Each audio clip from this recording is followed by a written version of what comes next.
How to deal with haters on your spiritual path. Dealing with public criticism of your spiritual or creative work. Wondering how to deal with haters. When you step up on your spiritual path, and start living authentically, shining your light and putting your work out in the world, whether that's by writing a blog, making YouTube videos, creating courses, recording podcasts, or even curating helpful resources, you open yourself up to an interesting segment of the population. I like to call them haters. Haters come in a few different varieties. In nutshell, haters are simply the people who judge, oppose, or blatantly criticize your work. Rather than encouraging you to keep going, or thanking you for your efforts, they like to point out flaws in what you're doing, loudly share what they don't like or what they think you could doing better. Sometimes haters are people who simply cannot be happy for another's success. They're threatened in some way by you stepping into your power and shining your light in the world, so they consciously, or unconsciously try to poke holes in your aura, and pop your bubble. Being a hater is not exactly jealousy. It's more about knocking others down or exposing flaws. Haters aren't just strangers on the internet either. They can be friends, family, supervisors, co-workers, neighbors, you name it. Many people don't even realize they're doing it, or how what they think is constructive criticism is actually doing more harm than it is helping you. Many people think that poking holes in your plan, shining light on your flaws and misgivings, and sharing with you all the things they don't like or don't agree with about your work is helpful. If you're one of these people, I'll let you in on a secret. It's not helpful. Be an encourager. The world has plenty of critics already. Dave Willis. Why are you attracting haters? If you're attracting haters, and people who are criticizing what you're doing, you're not alone. The thing is, it's easy to attract haters. Just have an opinion, start taking action, step into creating something you're passionate about and being authentically you, and you'll likely attract haters in all directions. Honestly, there's some good in this. If you have people criticizing your work, and believe me, I definitely do too, it just means you are actually reaching people.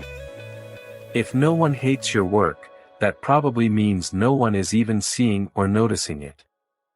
You can't reach your potential without haters. Grant Cardone. How to deal with haters and criticizers. Although haters are a normal part of being a creator, their feedback can still sting. This is why it's essential to have the tools to deal with haters.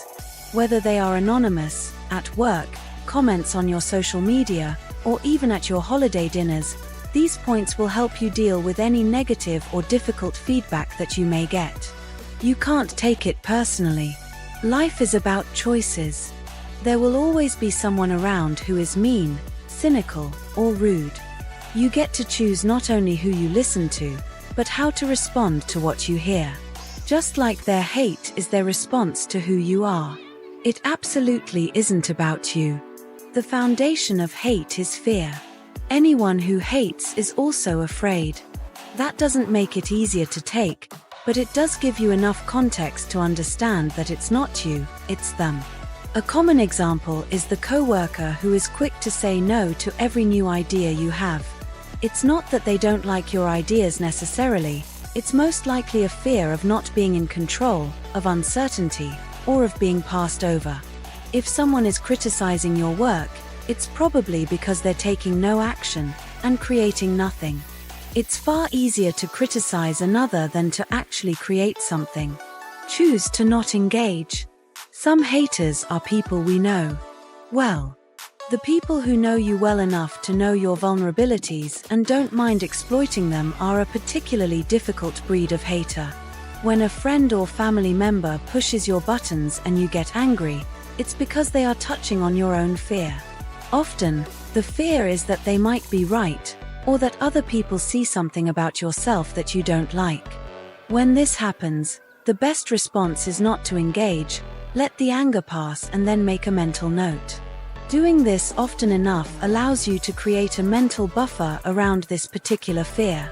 With a buffer, you can offer yourself compassion rather than internalizing someone else's negative feedback. Recognize the negativity bias. It's a fact of human nature that we give greater weight to negative feedback than to positive. When something goes well for us, we tend to give credit to external influences. I just happened to be in the right place at the right time. When something goes poorly, we tend to give credit to internal influences. I never should have tried that on my own.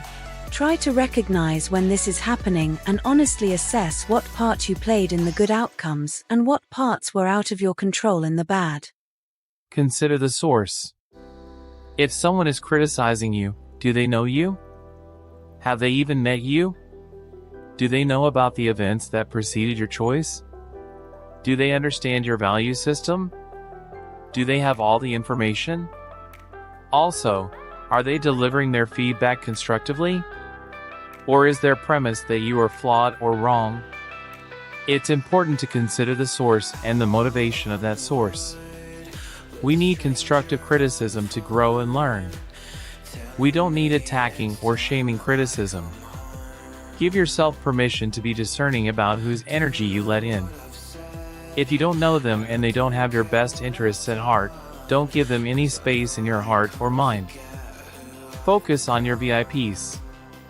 You get to choose who you surround yourself with and who you listen to. Choose to listen to the VIPs. VIPs are the people who love everything you create, who see the good in what you're doing, and who vocally encourage, uplift, and celebrate your work rather than highlighting flaws. Once you identify this group of people, choose to weight their feedback and opinions more than others. If a random YouTube commenter says your voice is annoying, let it brush off your shoulder, and remember the group of people who love you, love your message, and love your voice. If you need constructive advice, ask your VIPs. Find people who speak from their heart. That's the kind of feedback that will help you grow. Remember that hate is contagious.